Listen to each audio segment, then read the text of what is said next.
Hi, welcome to my channel maths made easy, जिसमें हम maths को इजी बनाते हैं। In last video we learned basic proportionality theorem and its proof. Today we will solve few questions based on it. First question है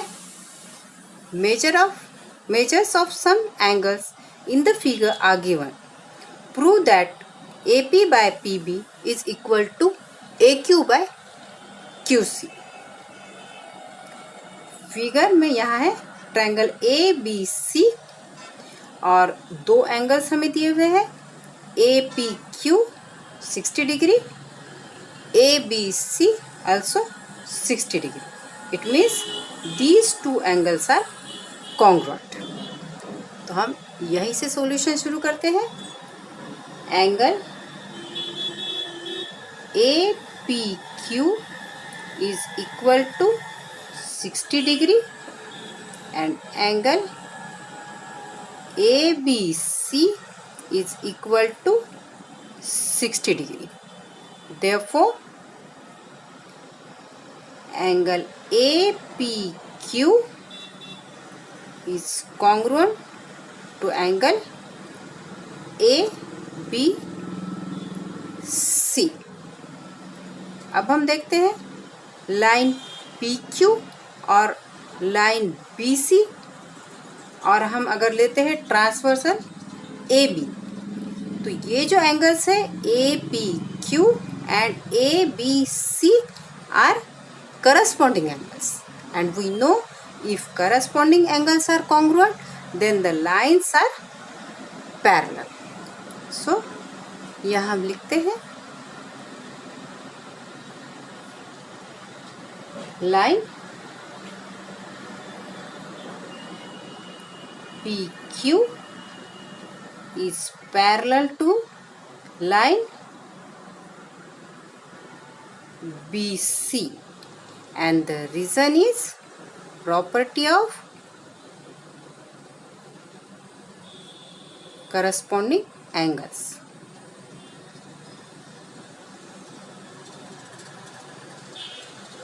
Property of corresponding angles. Now we will see in triangle ABC, segment PQ is parallel to side BC. Then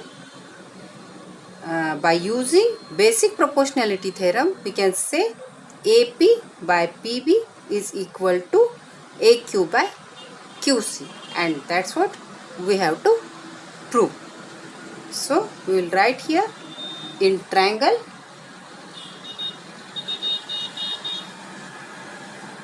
ABC, segment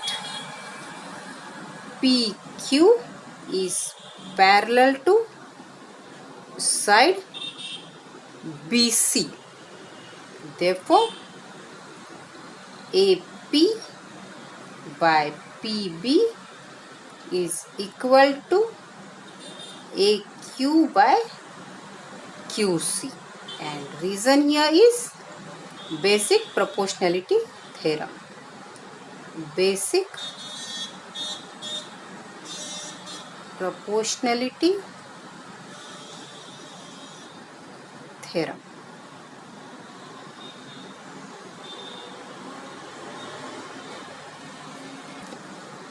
Second question we are taking here is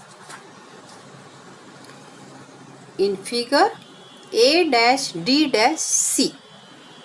A dash D dash C it means AC, and B dash E dash C it means point E lies on side BC. Segment DE parallel to side AB. Segment DE parallel to side AB. If AD is equal to 5, DC is equal to 3, EC is equal to 6.4 minus X, then find BE.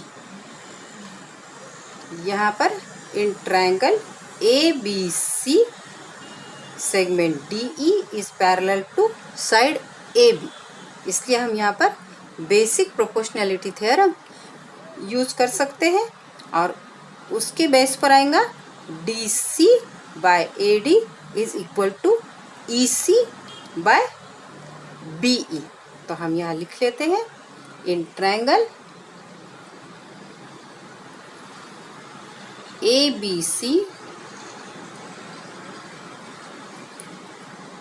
segment DE is parallel to side AB. Therefore, DC by AD is equal to DC by AD is equal to EC by BE. EC by BE. इसकी reason हमें लिखना होगा basic proportionality theorem. Proportionality theorem. अब यहाँ पर हमें values दिए हुए हैं. AD है 5, DC है 3 और EC है 6.4 माइनस x. तो यहाँ पर हम वैल्यूज डाल लेते हैं. DC 3 divided by AD 5, then EC 6.4 minus x divided by BE. BE यहाँ फिगर में दिया हुआ है x, तो यहाँ लेंगे हम x. अब इस इक्वेशन को सॉल्व करने के लिए हम क्रॉस मल्टीप्लिकेशन करते हैं. तो 3 multiplied by x means 3x is equal to 5 multiplied by 6.4 minus x. 5 multiplied by 6.4 minus x जो है यहाँ पर 2 टर्म्स है, इसलिए हमें यहाँ ब्रैकेट लेना पड़ेगा. 6.4 माइनस x. अगर हम ब्रैकेट नहीं लेते हैं तो हमारा सॉल्यूशन गलत हो जाएगा. अब यहाँ पर हम 5 से ब्रैकेट को मल्टीप्लाई कर लेते हैं. तो पहले आएगा 5 मल्टीप्लाइड बाय 6.4. इसके लिए हम मल्टीप्लिकेशन कर लेते हैं. 64 multiplied by 5, 5 4 jar 20, 5 6 jar 30, 30 plus 2 32.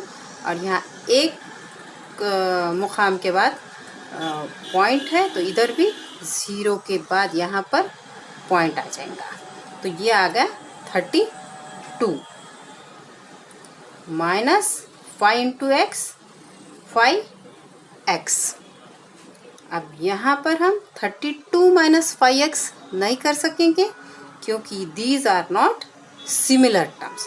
Similar terms जो है वो है 3x एंड 5x. तो पहले हमको एक साइड कर लेना पड़ेगा इनको. तो यहाँ लेते हैं 3x minus 5x, side change होके हो जाएगा plus 5x is equal to 32. 5 plus 3 8x is equal to 32. 8 is in multiplication with x, so it will come in division with 32.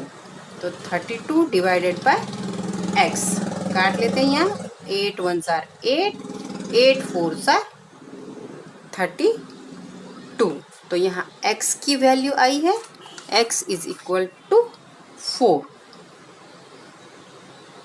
And we know value of BE is x. therefore BE is equal to x. BE is equal to 4.